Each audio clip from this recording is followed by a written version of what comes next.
ঈদের সালাত সুন্নাত না ফরজ? সুন্দর একটা প্রশ্ন। ঈদের সালাতটা ফরজে আইন, ঈদের সালাত ফরজে আইন। আপনি মনে রাখবেন যে প্রত্যেক মুসলিম পুরুষের উপরে এই সালাতটা ফরজ, প্রত্যেককে ঈদগাহে যেতে হবে। প্রায় সকলেই বলেছেন ঈদের সালাত ফরজ, বা ভাষায় উল্লেখ করেছেন ওয়াজিব বলে। রাসূলুল্লাহ সাল্লাল্লাহু আলাইহি ওয়াসাল্লাম মহিলাদের সম্পর্কে বলছেন যে কোনো মহিলার যদি হায়েজ হয়, কোনো মহিলা যে ঋতুবতী হয়, তাহলে তাকে ঈদগাহে শামিল হতে হবে, সালাত আদায় করবে না, মুসাল্লায় থাকবে। কেন বলেছেন? 351 নম্বর হাদিস, 981 নম্বর হাদিস সহিহ বুখারীর মধ্যে আপনি খুলবেন যে পুরুষরা তো যাবে ঈদগাহে, সবাই যাবে, মহিলারাও যাবে। মহিলারা তো যাবে যারা ঋতুবতী, হায়েজ হয়েছে বা নিফাস হয়েছে, তারাও ঈদগাহে যাবে। তাহলে এটা ফরজ। আর মহিলাদের সম্পর্কে রাসূল সাল্লাল্লাহু আলাইহি ওয়াসাল্লাম বলছে ওয়াজাবাল খুরুজ আলা কুল্লি যাতি নিতাকিন।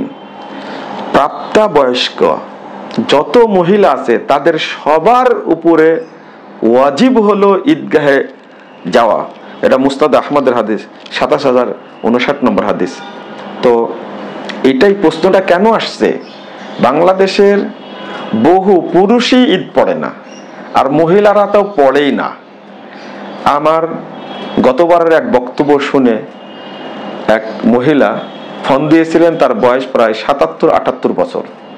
তিনি বলছেন যে আমরা ঢাকা শহরে বাস করি, কোনোদিন ঈদের সালাত আমরা পড়ি না, কারণ আমরা জানি মহিলাদের জন্য ঈদের সালাত নেই, নাউজুবিল্লাহ।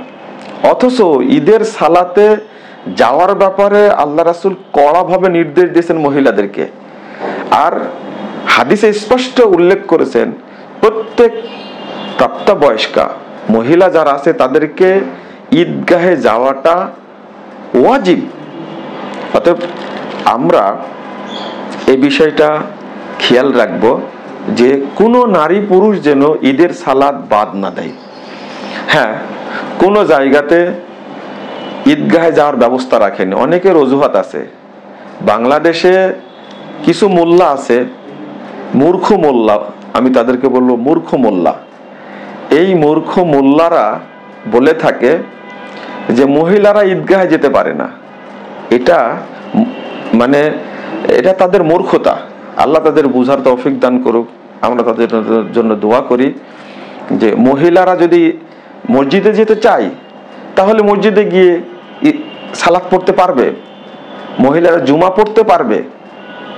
2, মহিলারা ঈদ পড়তে পারবে, ঈদগাহে যাবে, এটা তো তাদের উপরে ওয়াজিব, আবশ্যক। অথচ বাংলাদেশের মহিলারা জানেই না যে ঈদ পড়তে যেতে হয়। পুরুষদের পাশাপাশি মহিলাদের জন্য ঈদগাহে জায়গা করতে হবে। এটা যারা ঈদগাহ পরিচালনা করে, সমাজের লোকেরা যারা ঈদগাহে সালাত আদায় করে, তাদের জন্য আবশ্যক হলো ঈদগাহে মহিলাদের জন্য ব্যবস্থা করা। আপনি ব্যবস্থা করবেন না কেন? মহিলাদেরকে দূরে রাখবেন কেন? আশা করি স্পষ্ট হয়েছেন, ঈদের সালাত সুন্নাত না। যদিও শাফি ও মালিকি মাযহাবের নিকটে এটা সুন্নাতে মুআক্কাদা বলা হয়েছে, কিন্তু ঈদের সালাত এটা ফরজ। যে ভাষায় তারা প্রকাশ করেছেন মুহাদ্দিসগণ ওয়াজিব, অর্থাৎ ফরজ, এটা আমরা ফরজ হিসাবে দেখব। কোনো নারী পুরুষ স্বেচ্ছায় ঈদের সালাত ত্যাগ করতে পারবে না।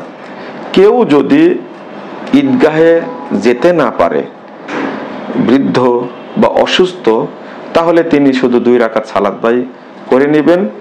আর যদি সম্ভব হয় একজন পুরুষ ইমামের মাধ্যমে শুধু 2 রাকাত সালাত আদায় করে নেবে, যদি কিছু মহিলা যেতে না পারে। এইভাবে সহিহ বুখারীর মধ্যে একটি আসার উল্লেখ হয়েছে। আশা করি বুঝতে পেরেছেন। জাযাকুমুল্লাহ খায়রান ওয়া বারাকাল্লাহু ফিকুম।